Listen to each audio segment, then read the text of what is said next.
Hruaina ngai thatu ten zawain chi bai vek ole sinfo studio changi merina khyang te kania zanin kan program a hian zai mui tak tak le thosoi ngai nom takan ngai thale don ani Zoramchhani Khawchhak le pathum te kan ni ti hla asakilo ngai thang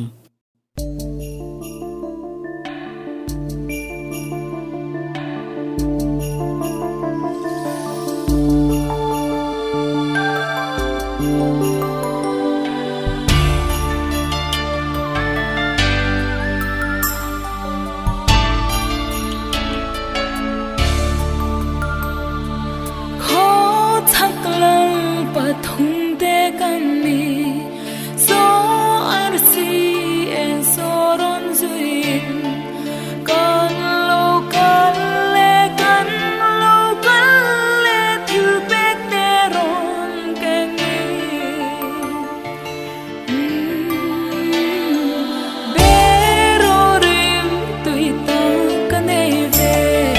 churim chuan pathian nai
O Bethlehem ite bertop loveti hla Venghnuai Kohhran Zaipawl ten thiam tak me an remilo ngai thaliang O Bethlehem Judai ramamni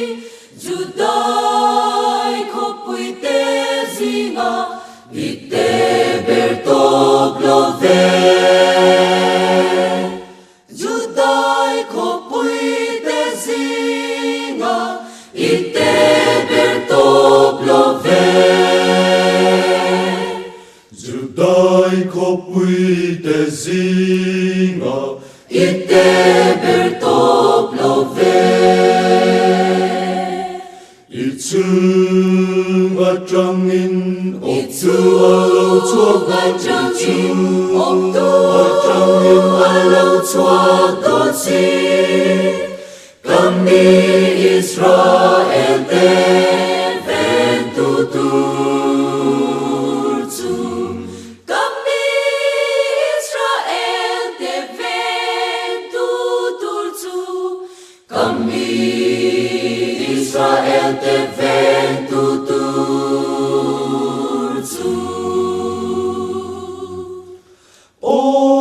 Bethlehem Zudai kopui te zinga O tang tiang lim ite bertop love Ichhuah jangi optu alo chuak don sia Ichhuah jangi optu alo chuak don sia Ichhuah jangi optu alo chuak don si Ichunga Jangi alo chuak don Ichhuah jangi optu alo chuak don si Ichhuah jangi optu alo chuak don sia Ichhuah jangi optu alo chuak don sia Ichhuah jangi optu alo chuak don sia Kami Israel te ven tu tur Kami Israel te ven tu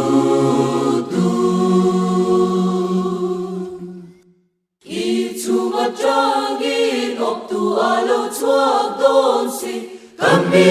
Israel te ven tu tur Kami Israel te ven tu tur Zu Israel te ven tu tur Zu Kami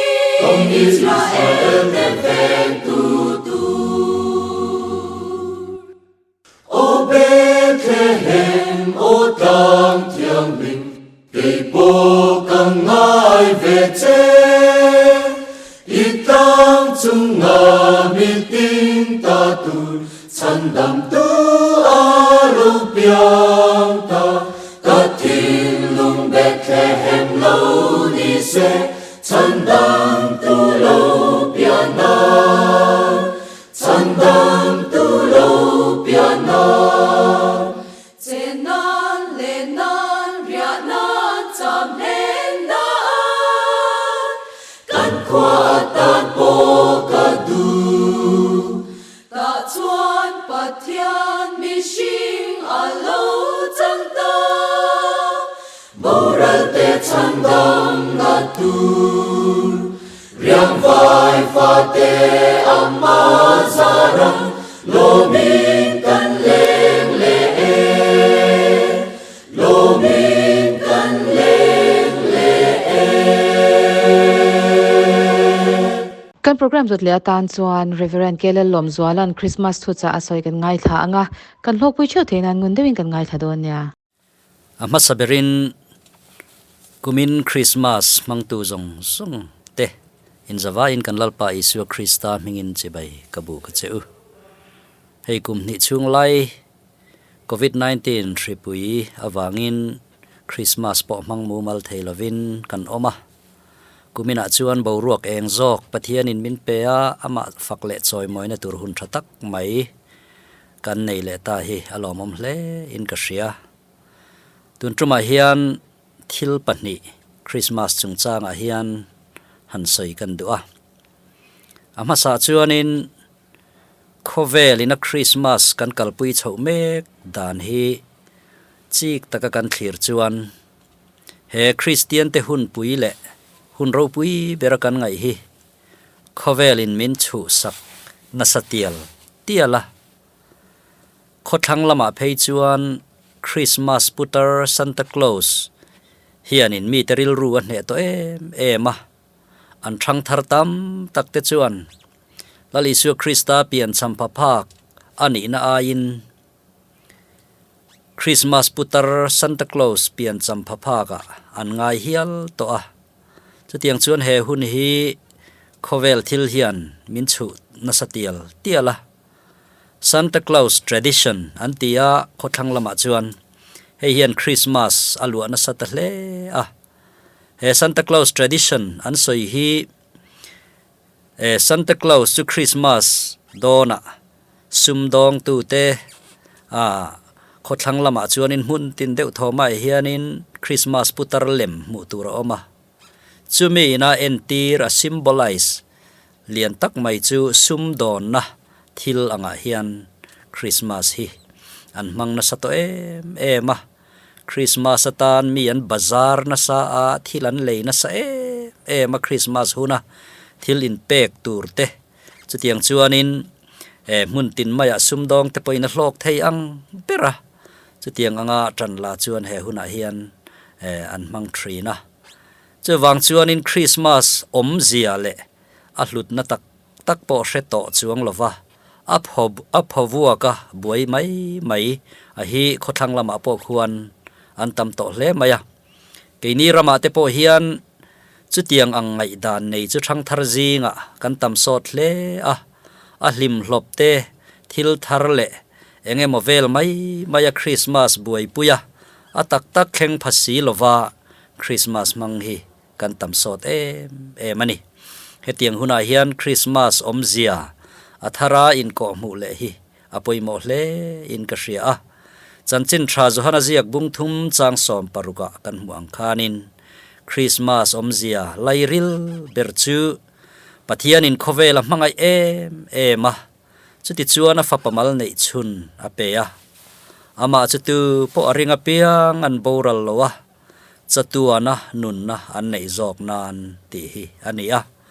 hei hi Christmas thuchah lai pui berle Christmas zelai ril ber mai chu ania pathian mangai na top nei lovin sualat lu to mi hring te mangai na amin zui na awangin afapa mal nei chun lali su Krista Khawvela aron tira chu wang chun he Khawvela hian lali su Krista chu ron piang in ran thleng ron thlangin chu tiang chuan he Khawvela hian tlom takin pa pathian mangai na zia sualat lu to mi hring te zinga hian min ron hriat thar tir le atuma tiang chuan in lali su Krista mang hian pathian in Khawvela hian mangai na zia min hriat thar tira in mangai ton na chang kan hriat thei na turte keima nia mangai na hian mun lai pui aron chan le thei na turin van ro pui na kalsanin mangai na tom nei lo pathian chu ran thlenga ron piangin chu tiang chuan he Christmas a hian pathian in min hriat tira du ber chu mangai na hlut na le ro pui zia te ama pa pathian mangai na mai ni lovin Khawvel mi te ta na po in mangai na apoi mo zia a hi min zirtir thar le adu ani suala wangin mihring te hian mani ma kan siala chapo na wang te mani ma kan sial na le chutiang anga sual na tho thalo pui awang chuan kan in ngei lova kan in ngir ngova mani then omte mani chung kwa kan chen pui te thleng po ang ngei lovin ram le ram nam le nam khotlang le khotlang chutiang chuanin in ngei lo na hi mun tin maya mu turin na omta a chutiang Khawvela chuan lali su Krista mang hian pathianin mangai na zia le mangai na hlut zia mi hring te zinga hian min hriat thar tir le adu ania chu wang chun he Christmas a hian min mangai na mi hring pui te mangai na pathian min mangai tu mangai let na heng hi Tanhril ruwa ngai tu chuak thar ila lali su Krista lo pian na hian chu min ko mu atum ber ani a chu Christmas lairil a omze lairil ber ani ti po hre thar le ila a tha o me tina panhi na chuan helal Isu Krista ron pian don zana van mi puitam takten hlamoi ro pui tak an ron rem chu chungnung bera pathian ro pui takin om ro se leichunga lom em mi hring te hna rem thu leng ro se ti hi ania he thu hian he la thu hian thu poimo tak tak pani aken chu pakhat na chuan chungnung bera asang bera pathian hero pui takin om ro se ti hi ania he Christmas hian min hriat tira du chu pathian ro pui na mihring te hian in pathian ro pui na turin kan nung tur ania chu pathian in min siam chan po ania ma se sual awangin pathian ro pui na tura nung tur te kha sual na tho awangin chu tiang chuan pathian ro pui na turin kan nung zo to lova keima ni in mangain le Khawvela hian buai na chi sang awangin harsat na atam ta ema pathian ro pui na mel hi mu tur a om lo ani tin hewan mi pui te hla thu ina ron ken dang le pakhata chu leichunga lom em mi hring te hna rem thu leng ro se ti hi ania chungnung bera pathian ro pui taka a om na tur chuan he Khawvel a siam mi hring te hna hian rem thu leng ro se ti hi ania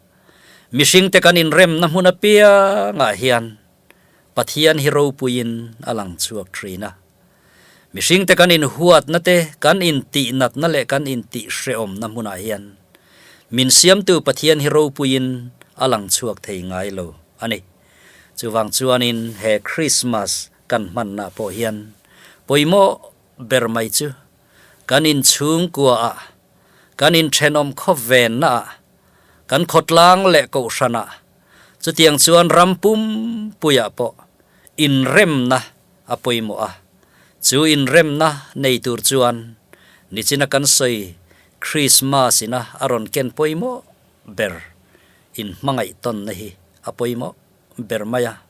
mani masial na huna te chapo na huna te duam na te heng huna hianin in mangai na mu tur om ngai lova chu tiang huna chuan in rem lo na in ngei lo na in huat na a om thrina chu huna chuan pathian ro pui thei ngai lo ani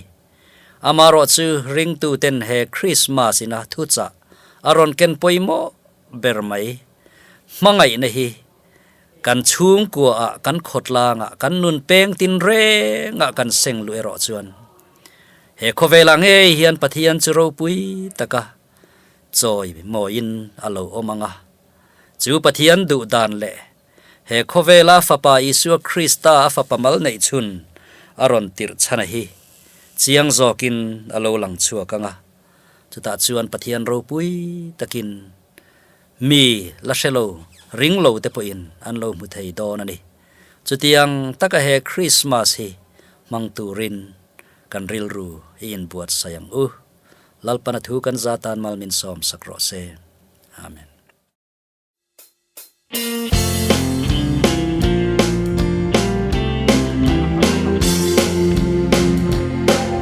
Until Bethlehem done, God's one side boy Ram put in Nela, Alo Eng December, Lao Su na Wayu, Zanzi Chakaron Ke, Laltaralo Biang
Lalroutmawi in Khawvel thim en tura chuti hla asa kilo ngai thale tiang.